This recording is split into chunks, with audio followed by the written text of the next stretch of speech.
اللہ الرحمن الرحیم۔ السلام علیکم ورحمۃ اللہ وبرکاتہ۔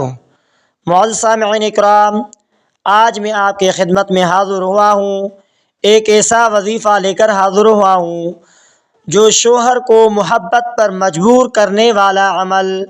یہ وہ عمل ہے جن عورتوں کا شوہر اپنی بیوی سے محبت نہیں کرتا، یہ وہی عمل ہے شوہر کو محبت پر مجبور کر دینے والا عمل ہے۔ اس عمل کو کرنا کیسا ہے؟ روزانہ ایک مرتبہ بسم اللہ الرحمن الرحیم اور اس کے ساتھ 12 مرتبہ سورہ یاسین کی آیت نمبر 9 پڑھ کر گڑ یا چینی یا مٹھائی پر دم کر کے اپنے خاوند کو کھلائیں۔ چینی گڑ کو کھانے یا چائے وغیرہ میں ملا کر بھی دے سکتے ہیں۔ خاوند کے دل میں بیوی کی محبت گھر کر جائے گی اور وہ اپنی بیوی کے علاوہ دوسری عورت کا نام نہ لے گا۔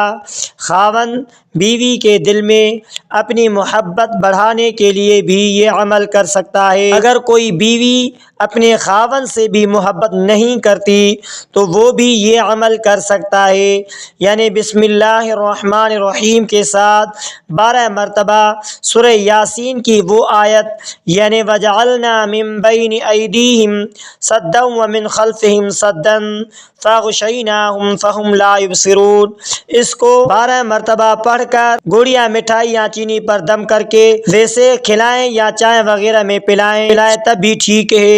تو معزز سامعین اکرام، شوہر کو محبت پر مجبور کرنے والا یہ عمل، اگر بیوی یہ عمل شوہر کے لیے کرے تب بھی یہ عمل قابل اعتبار ہے، اور اگر شوہر اپنی بیوی کے لیے کرے، یعنی بیوی اپنی شوہر کی نہیں مانتی تو وہ اپنی بیوی کے لیے بھی یہ عمل کر سکتا ہے۔ بیوی دوسروں کی طرف نظر اوپر کر کے بھی نہیں دیکھے گی، ایسا آپس میں محبت کا جوڑ بن جائے گا جیسا کہ شادی کے پہلی رات دولہا اور دولہی کی ہوتا ہے، اسی طرح محبت میں من ہو جائیں گے۔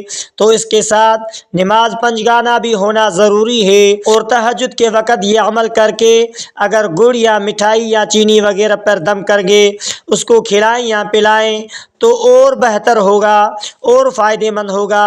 اس کے ساتھ ساتھ درود شریف بھی کثرت سے پڑھیں اور ساتھ ساتھ استغفار بھی کرتے رہیں، کیونکہ استغفار گناہوں کی معافی کے لیے تلافی ہوتا ہے، گناہوں کی معافی کا سبب بنتا ہے، اسی لیے استغفار بھی کثرت سے کریں، اور اس کے ساتھ ساتھ صدقہ دیں، جتنا بھی ہو سکے صدقہ دیں، چاہے 1 روپیہ بھی کیوں نہ ہو، چاہے جو بھی صدقہ ہو صدقہ دے، کیونکہ صدقہ ہر مصیبت کو ٹال دیتا ہے اور دعاؤں کو قبول کرنے کا سبب بنتا ہے۔ اور اس کے ساتھ درود بھی کثرت سے پڑھیں۔ آخر میں درود آپ میرے ساتھ پڑھ لیجئے۔ اللہم صلی علی محمد وعلی آل محمد کما صلیت علی ابراہیم وعلی آل ابراہیم انک حمید مجید۔ اللہم بارک علی محمد وعلی آل محمد کما بارکت علی ابراہیم وعلی آل ابراہیم انک حمید مجید۔ اللہم صلی علی محمد وعلی آل محمد کما صلیت علی ابراہیم وعلی آل ابراہیم انک حمید مجید۔ اللہم بارک علی محمد وعلی آل محمد کما بارکت علی ابراہیم وعلی آل ابراہیم انک حمید مجید۔ اللہم صلی علی محمد وعلی آل محمد کما صلیت علی ابراہیم وعلی آل ابراہیم انک حمید مجید۔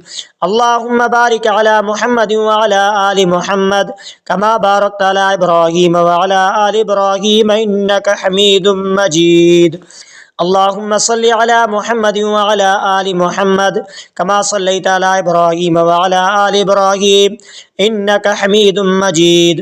اللہم بارک علی محمد وعلی آل محمد کما بارکت علی ابراہیم وعلی آل ابراہیم انک حمید مجید۔ اللہم صلی علی محمد وعلی آل محمد کما صلیت علی ابراہیم وعلی آل ابراہیم انک حمید مجید۔ اللهم بارك على محمد وعلى آل محمد كما باركت على ابراہیم وعلى آل ابراہیم انك حمید مجید۔ تو معزز سامعین اکرام، اگر آپ نے ہمارے اسلامک وظائف ٹی وی چینل کو سبسکرائب نہیں کیا ہے تو آپ ہمارے اسلامک وظائف ٹی وی چینل کو سبسکرائب کر لیجئے اور بیل آئیکن والے بٹن پر کلک کریں، اور ہو سکے تو اس ویڈیو کو صدقہ جاریہ سمجھ کر شیئر کرنا مت بھولیے۔